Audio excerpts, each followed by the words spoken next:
Mais uma vez, boa noite a todos. Muito bem-vindos à reunião desta noite. Que a paz, o amor de nosso Senhor Jesus Cristo possam nos envolver e que nesta noite possamos renovar as nossas esperanças, que possamos saber que a espiritualidade que se faz presente conhece as nossas necessidades, que todos possamos voltar melhores para os nossos lares. Então vamos continuar falando, refletindo a respeito do capítulo de número 9 do Evangelho segundo o Espiritismo. Bem-aventurados os que são brandos e pacíficos. E a lição de hoje é afabilidade e doçura. É uma lição baseada num texto trazido pelo espírito de Lázaro. Lázaro é aquele mesmo, aquele amigo de Jesus, o amigo de Betânia, que teria ressuscitado 4 dias após o seu sepultamento, né? A doutrina espírita nos traz elementos, nos traz condições para sabermos que, na verdade, Lázaro foi ali acometido pelo fenômeno da morte aparente, né?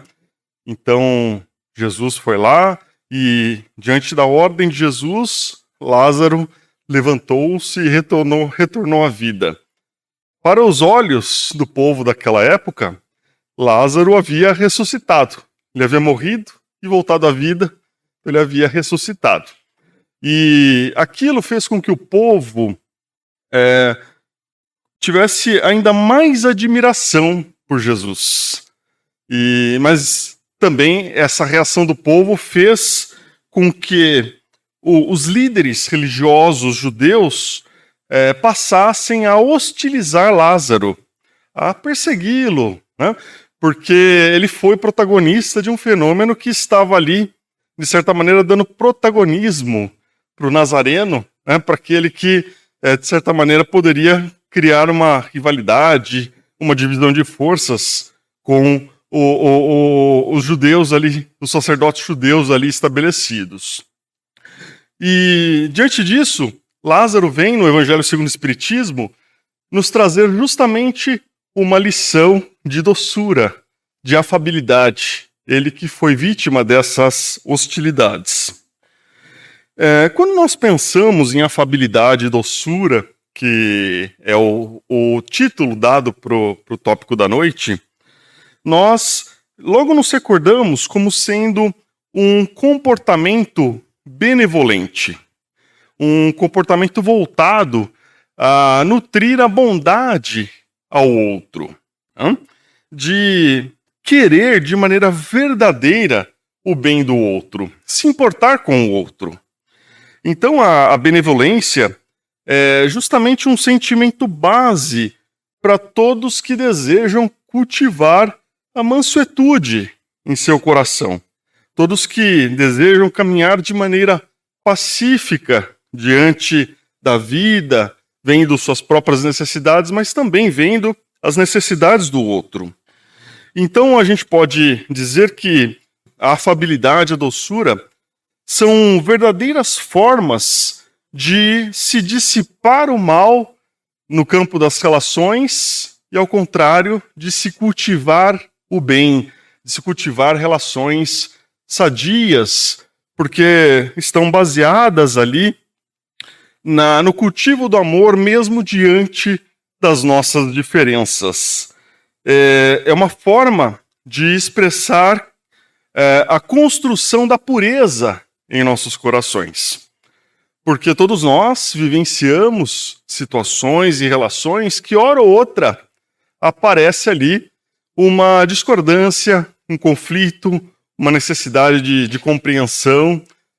E é nessa hora que o coração doce é capaz de relevar, de compreender, de entender, muitas vezes, que é melhor falar algo depois, ou escolher bem as palavras, justamente para que essas relações, que as nossas relações, elas não se viciem, não caiam num campo de discordâncias muitas vezes necessárias.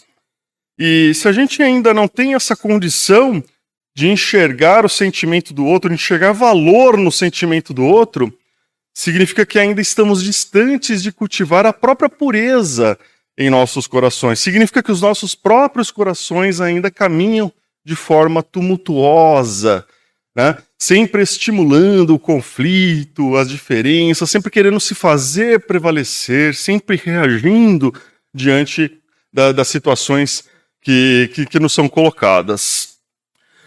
E Lázaro vem nos lembrar, na lição de hoje, um ponto muito importante, muito interessante também, que não basta que aparentemos essa afabilidade, essa doçura, né, em nossos corações. É necessário que a gente viva de maneira verdadeira estes sentimentos. Ele até fala a respeito do verniz que muitas vezes nós nos colocamos, que nós nos apresentamos dessa forma doce, dessa forma afável, mudamos o tom de voz, a maneira de falar, muitas vezes por um certo interesse pessoal, né? É claro que durante a dinâmica da nossa vida, muitas vezes é necessário que sejamos realmente educados, corteses, afáveis, quando por dentro estamos ali querendo pegar outra pessoa pelo pescoço, né? Especialmente no ambiente profissional, nós somos desafiados a agir assim, porque temos um motivo, muitas vezes, que é o de preservar o nosso trabalho, o nosso emprego, os nossos clientes. Então, a gente acaba engolindo os sapos, né, como diz o ditado, e acabamos sendo afáveis, sendo amigáveis, sendo doces, né? Mas quando adentramos ao nosso lar, aí muda o comportamento. Aí somos tiranos, muitas vezes desrespeitosos com aqueles que convivem conosco. Então, de nada adianta simplesmente nos maquiarmos como alguém bondoso, alguém doce, mas na realidade, quando nós podemos expressar a nossa verdadeira opinião, a gente acaba sendo grosseiro, sendo desrespeitoso, incompreensivo no campo das relações pessoais, no campo do trato com o outro, né? E a gente observa especialmente no lar, quando nós podemos ser quem realmente somos, né? Como filhos, como maridos, mulheres, né? Esposos e esposas, ali realmente a gente vai mostrar quem a gente é. E é nessa hora que nós podemos nos avaliar e verificar se realmente não estamos sendo uma pessoa quando nos convém e outra quando realmente nós temos de ser nós mesmos. Porque realmente de nada adianta a gente tratar de uma maneira cortês quando nos interessa, né? Porque aí nesse caso nós estaremos agindo à maneira dos manipuladores, dos egoístas, daqueles que estão simplesmente buscando ser bonzinho, ser doce, para convencer alguém, para mostrar uma qualidade que nós ainda não temos. É claro que já é algum avanço, já estamos treinando para amar o próximo nessas situações, mas a afabilidade, a doçura, a benevolência é uma virtude que todos nós necessariamente precisaremos construir se desejarmos manter o nosso coração puro, se desejarmos caminhar diante da vida de forma pacífica, de forma mansa, se nós realmente quisermos nos alinhar com as leis de Deus. Porque esse é um pressuposto inicial para a gente compreender o que é amar. Como teremos condições de dedicar amor a alguém se a gente não consegue, no mínimo, ser afável, ser doce, ser benevolente, levar em consideração o sentimento alheio? Há um livro muito interessante de Emmanuel, psicografado por Chico Xavier, chamado Roteiro. E nesse livro há um texto chamado Evangelho e Simpatia. E nesse texto, Emmanuel nos lembra que Jesus foi a pessoa mais doce, mais afável que caminhou entre nós. Entre os gestos do Mestre, não se viu nenhum ato de violência. Até mesmo quando ele foi expulsar os vendilhões do templo ali, que o texto parece mostrar um Jesus nervoso, fora de si, ele estava ali numa causa nobre, mostrando, inclusive com generosidade, que não era possível, né, eles se comportarem daquela maneira. Mas não se vê o mestre instigando a violência, pelo contrário, ele pediu para Pedro deixar a sua espada na bainha, né, sempre mostrando uma reação diante da adversidade com amor, com dignidade, com interesse em relação à necessidade do próximo. Tanto que a gente via Jesus, diante dos enfermos, atuar para auxiliá-los, sem julgá-los a respeito da razão das suas aflições. Ele simplesmente auxiliava e curava. Diante dos pecadores, da mesma maneira, as suas palavras sempre eram doces, eram palavras sutis, sem intenção de humilhar aquele que carregava ainda um traço de imperfeição. E quantas vezes nós, em nossas vidas, somos convidados a auxiliar, a compreender e acabamos julgando, né? Às vezes aquele que bate em nossa porta pedindo um pedaço de pão, uma comida, e a gente até dá, mas dá com certo desprezo, né? Poxa, mas esse cara não vai trabalhar, o que ele está aqui pedindo de novo? Mas Jesus, a gente não vê isso nele. Ele faz sem julgar, sabendo da necessidade do outro, sabendo que é uma etapa apenas de dificuldade que há de ser superada e que lá na frente aquele espírito vai encontrar o seu caminho. Foi assim diante da mulher apedrejada que Jesus diz, vá, não peques mais, mas vá, siga o seu caminho, porque ele sempre compreendeu a dificuldade de cada um de nós, que cada um de nós carrega. Sobre compreender as fragilidades de Pedro, sabia do drama de Judas. Mesmo assim, ele não o expulsou do seu corpo de discípulos, manteve-o. Quando foi preso, ele recompôs a orelha do soldado Malco. Diante de Pilatos, ele poderia ter requerido providências que levariam a certas discórdias, então ele se silenciou. Ele encorajou os malfeitores diante da prova da cruz, e todos aqueles que lhe rodeavam no momento do seu suplício, lhe cuspindo no rosto, lhe blasfemando por meio de palavras baixas. O que fez Jesus? Compreendeu e pediu a Deus que os perdoasse. Então tudo o que vemos em Jesus é esse comportamento doce, dócil, compreensivo, mesmo diante das situações mais temerosas, complicadas que ele vivenciou. E logo no final desse texto, o Emmanuel vai arrematar dizendo assim: e desde a manjedoura, sob a sua divina inspiração, um novo caminho redentor se abre aos homens. Então olha essa doçura que ele nos apresentou, mostrou para todos nós que há um caminho no rumo da paz e da felicidade, com bases no auxílio mútuo e no espírito de serviço, na bondade e na confraternização. Então, os ensinamentos de Jesus vêm nos mostrar que nós não teremos condições verdadeiramente de sermos felizes se nós não observarmos a felicidade alheia, se nós não nos importarmos com aqueles que caminham conosco na jornada da vida. Se a gente quiser restringir o sucesso, as buscas, tão somente para as conquistas relacionadas ao nosso espírito, o que nós encontraremos é um sucesso momentâneo, mas um vazio logo depois. Não uma felicidade duradoura e construtiva, porque realmente para ser afável, dócil, é necessário, antes de tudo, se colocar no lugar do outro, entender a necessidade do outro. E a mansuetude, a bondade, a resignação, muitas vezes são vistas como um comportamento covarde, como até mesmo uma omissão, como a gente até comentou na semana passada, na introdução desse tema.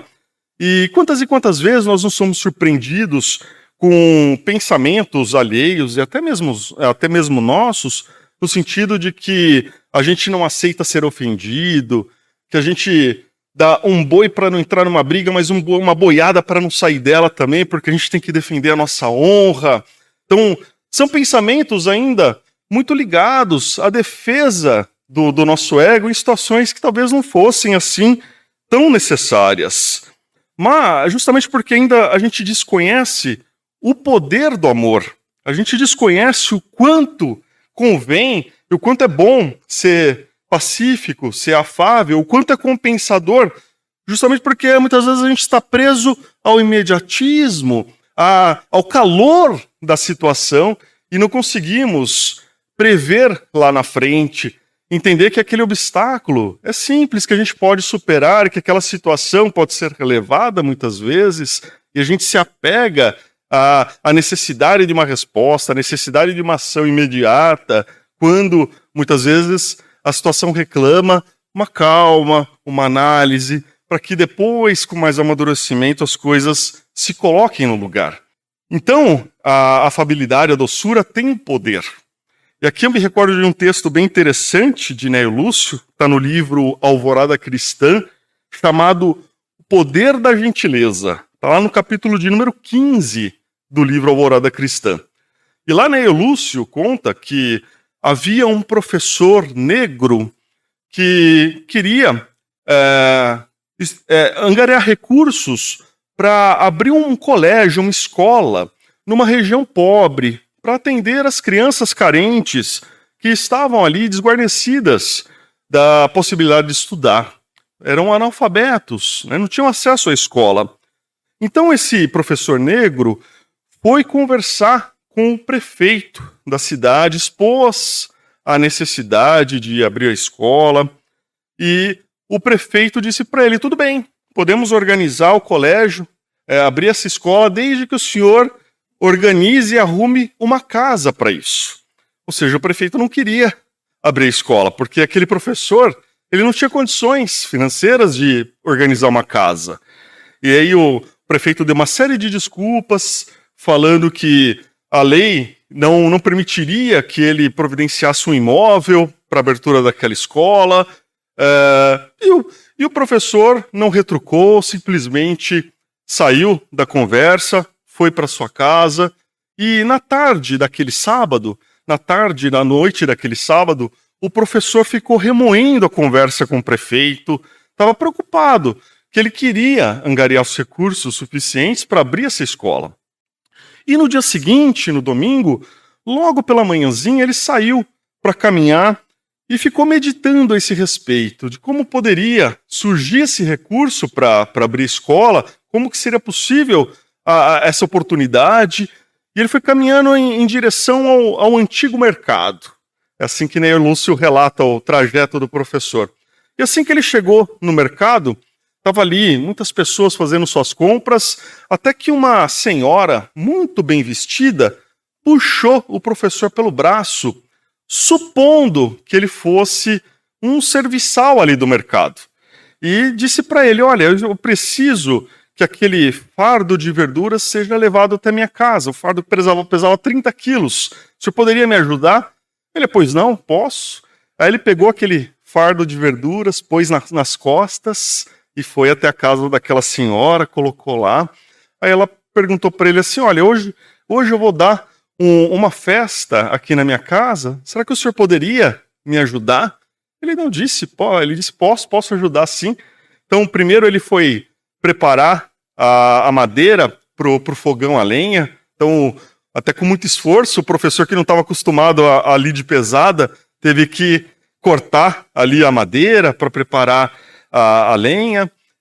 Depois ela pediu para que ele limpasse a chaminé, e ele ficou sujo dos pés à cabeça, né? E ainda assim correu para buscar o peru assado que estava a 2 quilômetros de distância da casa dela. Ele foi lá, trouxe o peru.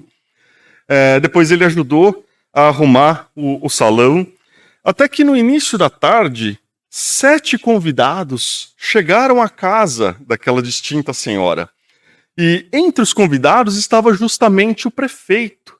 E o prefeito assustou quando viu o professor lá, todo sujo, ajudando nos afazeres, né, daquela casa, até que ele chamou a dona da casa de canto, Porque, na verdade, o prefeito era irmão da dona da casa. Então, reservadamente, ele foi conversar com ela, trocaram algumas palavras, né?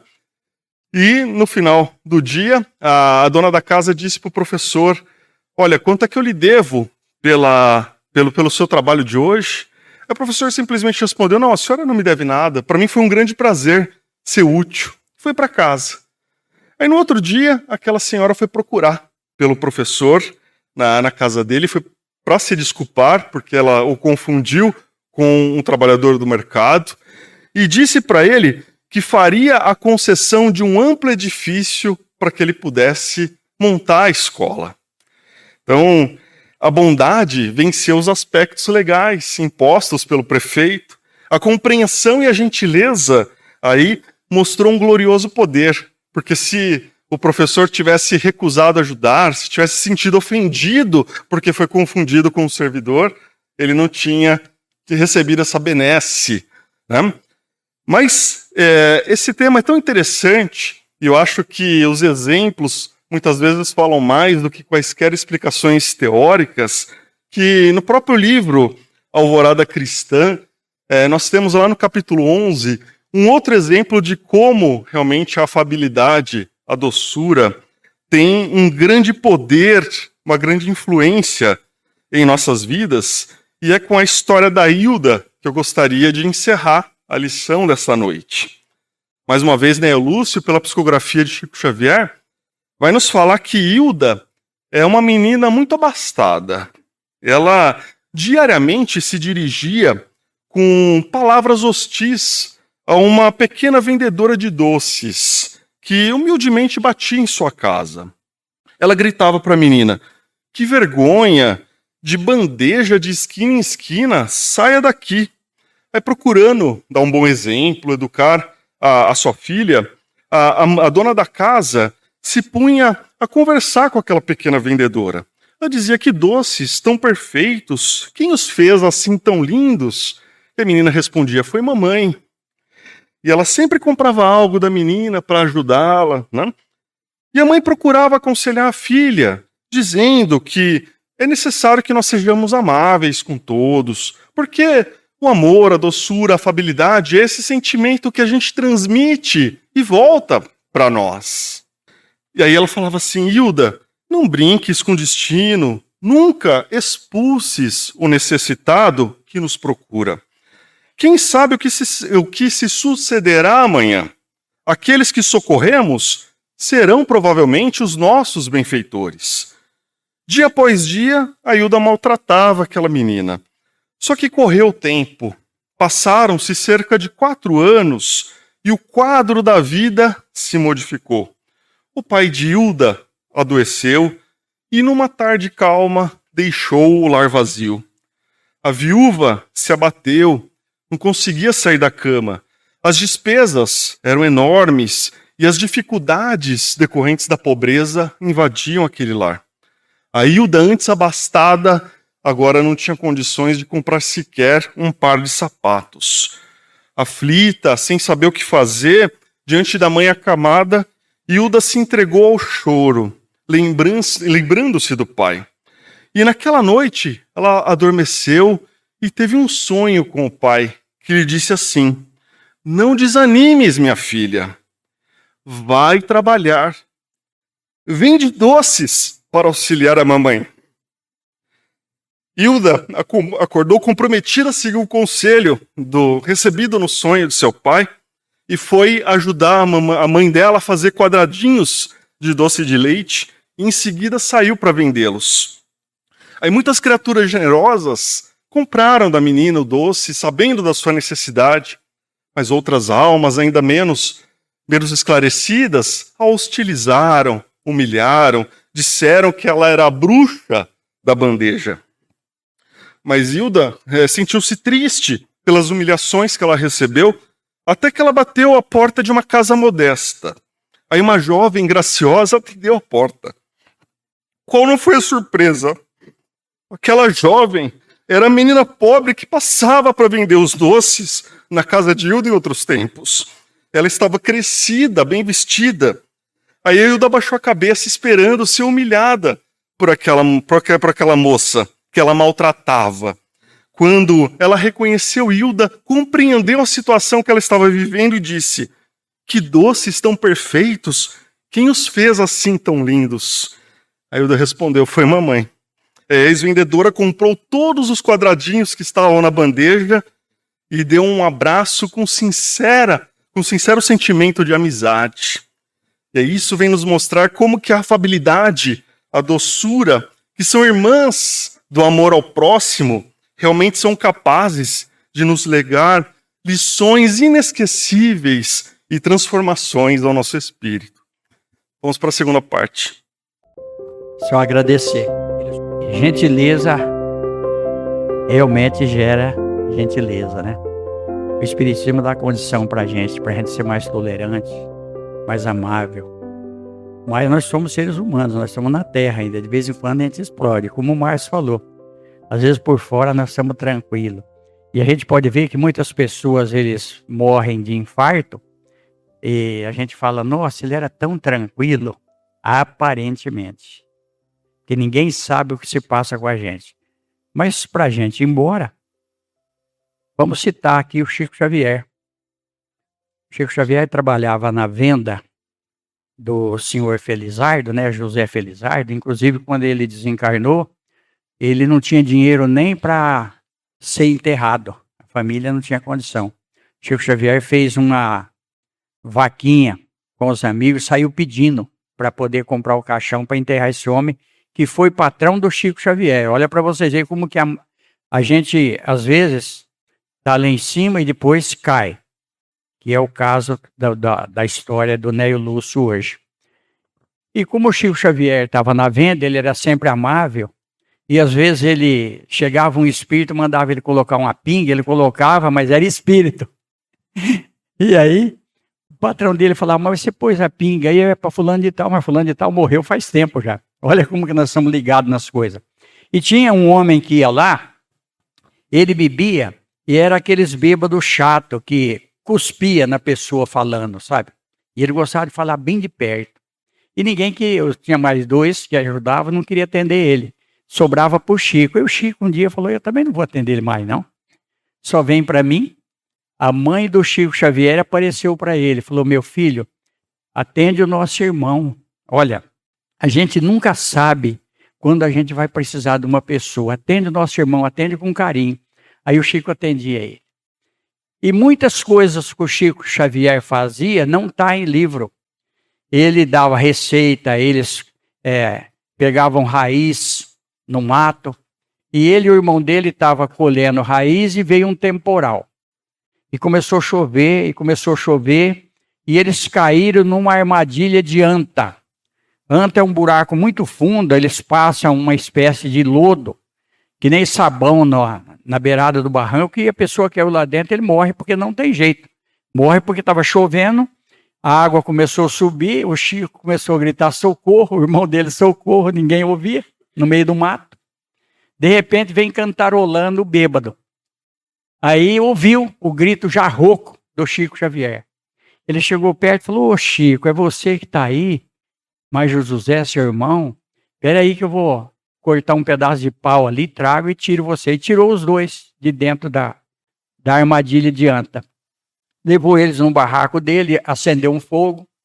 Aí, quando ele estava se aquecendo no fogo, a mãe do Chico Xavier apareceu para ele. Tá vendo, meu filho? Como eu te disse, a gente nunca sabe quando vai precisar do auxílio de um irmão. E o bêbado ainda falou para o Chico, vou tirar você daí, Chico, porque você sempre vendeu pinga para mim com alegria. Se fosse os outros, eu ia deixar ele morrer afogado. Mas como é você, tá bom, gente? Que Deus nos abençoe. Muito obrigado.